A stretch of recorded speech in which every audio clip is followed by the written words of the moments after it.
Hi, welcome back guys. In this video we are going to learn how to clear cache from your MS spreadsheet. So for that there might be a lot of junk created in an MS spreadsheet, so you can clear it all by using this method. So you can also check the video description. I'm going to leave the comments, leave the instructions there as well. So let's jump right into the video. So you need to open up your Sheets app.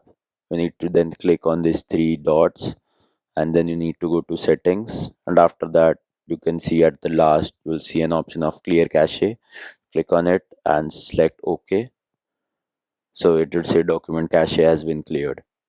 So there you go. This is the easiest method that I know to clear cache in MS spreadsheet. If you guys know a better method, you can comment down below in the comment section, and be sure to subscribe the channel for more amazing videos. Thank you.